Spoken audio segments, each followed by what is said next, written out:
welcome to Samwise. I'm your host, Sam, and I believe that every question in life can be answered by watching the Lord of the Rings extended editions, including the special features. Which brings me to the question that I have gotten most often since starting this podcast. Most people say, "That's funny. Are you serious?" And the truth is, I'm very serious. I first saw Fellowship on VHS the year after it hit theaters. I was a young teen, and it absolutely transported me. Obviously, I saw The Two Towers in theaters in short order. So, as I was discovering these movies, I was also, like I said, a young teen, and I was miserable and friendless in middle school. My only friends were at my church youth group, and I'd known most of those kids my whole life. If I were a hobbit, this church, this particular youth group, was my shire. But darkness fell, as it so often does, and a pastor admitted some serious wrongdoing with a minor. It caused a ton of strife in my previously safe and welcoming church. There were people who brushed this aside, who thought it was no big deal. And then there were those who did believe and help the victim and other potential victims. And it caused a lot of clashing. And as these dark things tend to do, a lot of dark memories from the past also resurfaced, attracted to this negativity and to this darkness. I was young, and so I found solace in Middle-earth. Each movie literally ends with Frodo turning to a character with my name and literally saying, "I'm glad you're here, Sam. We can do this, Sam. Don't give up, Sam." When my Meemaw bought me the extended editions and I saw the love and care and passion that went into making these films, it reminded me that people can come together and make beautiful things. It also inspired me to eventually go on to film school. Now I get to be part of a giant global team of joybringers. So yeah, I'm very serious. These movies caught me at a very formative time, and they showcase some of our best modern artistic achievements. I love what they taught me, and I love sharing that with people. So, on to more questions.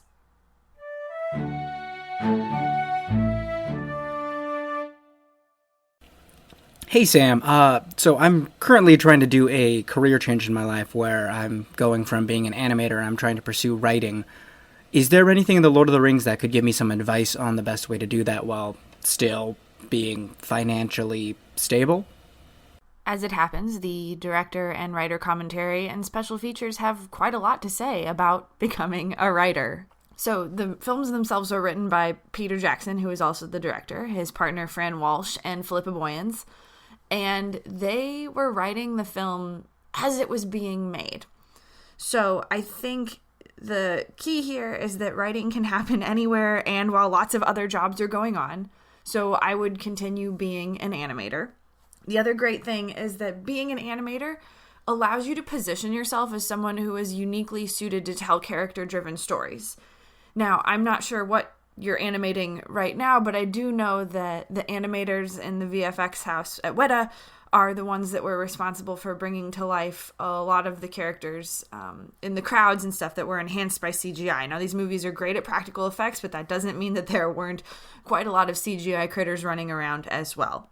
And the thing about animators is that they are responsible for performance. They're responsible for building character. So you should stick with being an animator and really start analyzing how that influences your writing.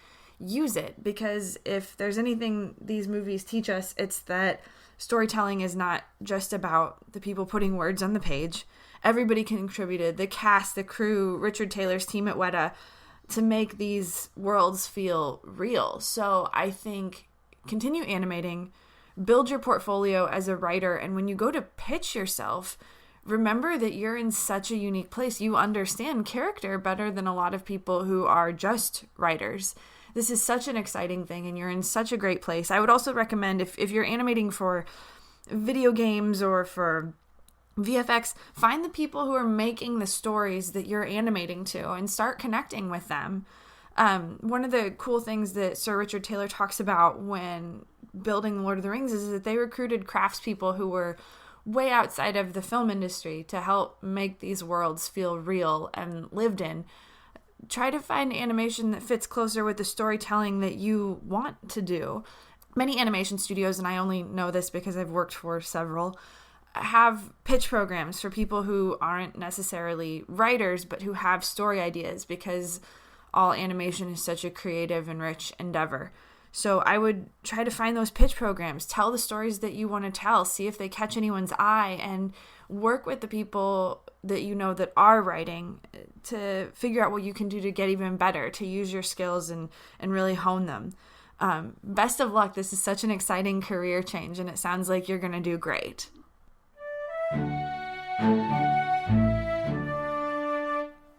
This next question comes from the Samwise Google Voice line.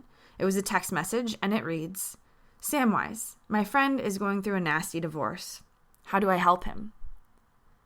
Oh man, divorce is a kind of loss. It's a very particular kind, and it's really difficult, but it's two people separating themselves from a relationship that's no longer healthy or beneficial, and I'm really sorry to hear that your friend is going through this. King Theoden of Rohan had a similar separation when Grima Wormtongue betrayed him and let him get overtaken by Saruman.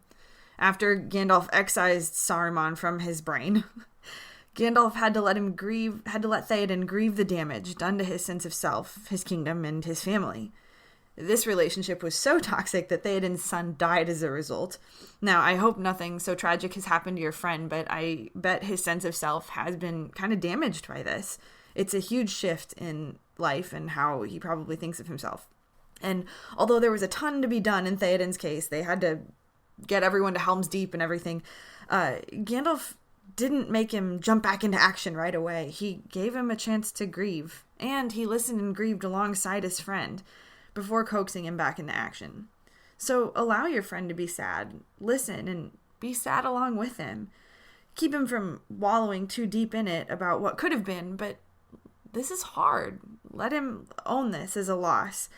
But also remind him of his good qualities. Gandalf continually reminded Theoden of the leader that he could be, and he encouraged him. And the same thing goes for you. Encourage your friend as he rebuilds a new life on his own. Remind him that he's perfectly capable and this is going to be great.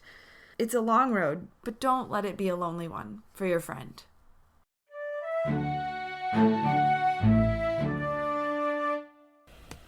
Hey Samwise, so a girl I'm seeing uses her rabbit to project her insecurities or judgments on me. What can I do about that? Thanks. This is definitely one of the more unusual questions I think I've received, but it's one that the Lord of the Rings is weirdly suited to answer.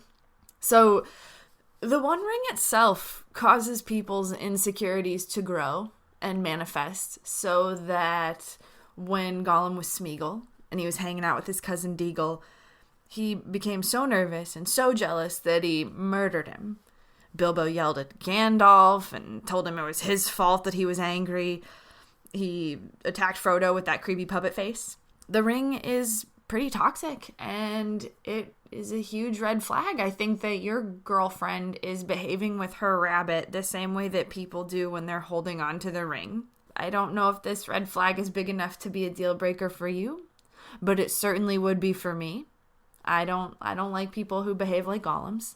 You might want to try talking to her, but I think saying, hey babe, you're behaving like a golem is probably going to end it anyway. I mean, who am I kidding? This is weird. People who own rabbits are weird. Just break up with her. Good luck.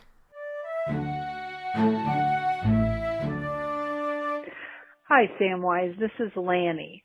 I have a question. I work part-time but cook dinner every night. Is it too much to expect that my husband do dishes after I cook dinner?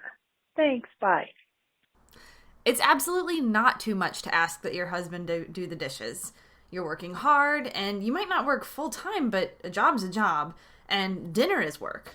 Similarly, the Ghost Army in Return of the King, they didn't fight a ton of battles, they weren't involved in the whole war, but they fought one. And it was hard, and it was invaluable work to the people that were living. It made their lives better and easier and, still happen. Just like dinner is vital to your husband. You know what Aragorn did after the battle? He didn't make them keep doing work, even though they were so important. He honored his commitment and their work, and he gave them a break. He went on to Mordor, let them go. So tell your husband to be more like Aragorn. He was, after all, a hero. Do the dishes, man.